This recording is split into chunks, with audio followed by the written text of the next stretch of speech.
안녕하세요. 오늘은 그 개발 블로그를 이제 시작하시는 분들, 이제 글을 어떻게 쓰는지, 어떤 걸 써야 되는지, 아니면 어떻게 써야 되는지를 물어보시는 분들이 많아서 그거에 대해서 내용을 조금 알려드리려고 이 영상을 찍게 됐습니다.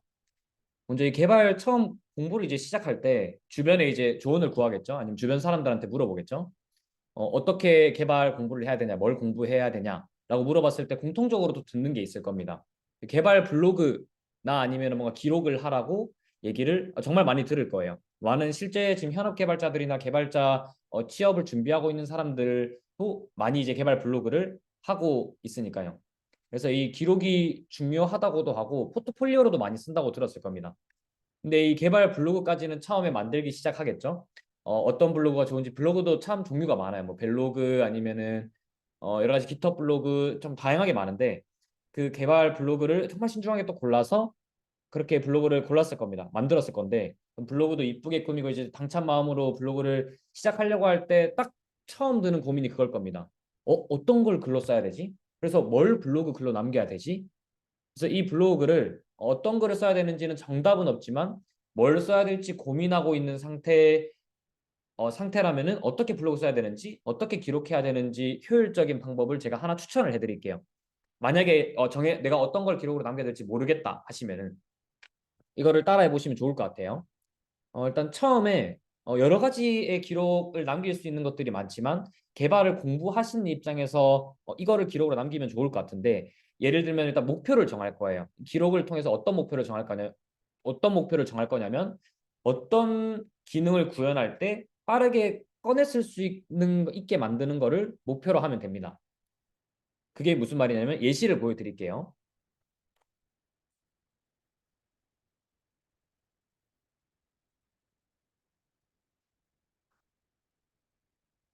지금 이제 여기 화면을 보시면은 저도 이렇게 이제 코딩 공부를 하면서 기록을 다 남기면서 공부를 했어요.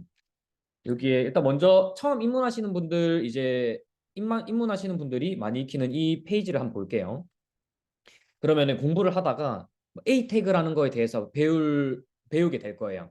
그러면은 이 A 태그를 들어가서 내가 어떤 식으로 이 A 태그를 쓰는지에 대해서 기록을 남기는 거예요. 그러면은 다음번에 내가 뭔가 이 A 태그의 기능을 이제 페이지를 뭔가 이동시켜주는 역할을 하는 건데 다음에 이 강의를 들을 때는 페이지 이동을 할 때 A 태그를 쓴다를 금방 알겠지만 시간이 지나면 까먹게 돼요. 그러다 보니 이거를 다음에 한 뭐 6개월이든 나중에 1년이 지났을 때 나는 이 페이지를 이동하는 기능을 구현하고 싶다 했을 때 검색을 해도 되긴 하겠지만 내가 기록한 걸 보고 그거를 바로 기록한 걸 바탕으로 구현할 수 있게 만드는 걸 목표로 기록을 하신다라고 생각하시면은 편할 거예요. 그러면은 이렇게 물어볼 수 있겠죠? 어차피 검색하면은 다 나오는 거를 왜 정리를 해야 되냐? 라고 얘기를 할 수 있을 텐데 첫 번째로 이 정리를 하는 이유는 내가 알아듣기 쉬운 말로 정리를 하게 될 거예요. 정리를 하다 보면 왜냐면은 목표가 다음에 내가 꺼내 써서 이걸 보고 구현을 개발을 할 수 있게 만드는 게 목표이기 때문에 그러면은 쉬운 말로 정리를 하고 내가 알아보기 좋은 형태로 정리를 하다 보니까 다음번에 그 기능을 구현할 때 훨씬 빠르게 꺼내 쓸 수 있게 됩니다. 그리고 두 번째로는 이 내가 요약을 하거나 쉬운 말로 정리를 하는 그 과정 속에서 학습이 훨씬 더 학습을 효율적으로 할 수 있게 돼요. 그냥 단순 반복으로 내가 읽거나 강의를 본다거나 이런 것들은 정말 빠르게 까먹게 되고 생각보다 내가 이해를 깊이 있게 하지 못하게 돼요. 하지만 내가 뭔가 이거를 요약하면서 쉬운 말로 바꾸는 과정 속에서 내가 이 개념을 모르겠는데 아니면은 내가 이 개념을 어떻게 쉬운 말로 바꾸지 하는 과정 사이에서 정말 깊게 이해할 수 있게 되게 됩니다.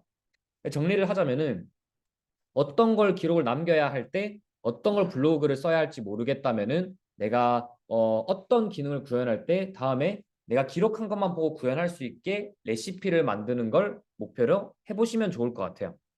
예시를 한 가지만 더 보여드릴게요.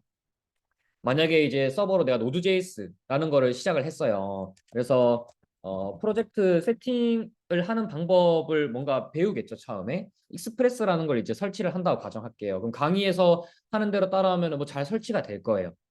하지만 그거는 그 한순간일 거예요. 한순간이니까 그러면은 내가 다음번에 이제 누군가가 익스프레스라는 프로젝트를 만들려고 하는데 이거를 어떻게 이제 익스프레스 프로젝트를 이제 세팅을 해줘라고 이제 말을 들었을 때 내가 기록해 놓은 걸 보고 바로 이렇게 설치를 할 수 있게 만드는 게 되게 중요하다라는 거죠. 이렇게 보시면은 제가 설치하는 방법들 쭉 다 적어놨죠. 그리고 뭐 명령어들이 있을 텐데 명령어 밑에 또 저만의 설명을 적어 놓은 거고 이런 식으로 이제 설명들을 붙여놨어요. 이런 식으로 하나하나씩 그렇게 이 개발에 대한 개념을 익혀 나가시면은 기록뿐만 아니라 학습하는 데 엄청나게 도움이 될 수 있을 겁니다. 이렇게 기록을 이제 어떻게 해야 될지 모르시는 분들을 위해서 처음에는 이 내가 개발 공부한 내용을 기록으로 남기는 거를 첫 번째 목표로 하시면 좋을 것 같아요. 다음에는 내가 뭔가 특정 활동을 하거나 스터디를 하거나 프로젝트 한 거에 대해서 기록을 남기면 좋거든요. 그 부분에 대해서는 제가 다음번에 다시 한번 또 설명을 드리도록 하겠습니다. 감사합니다.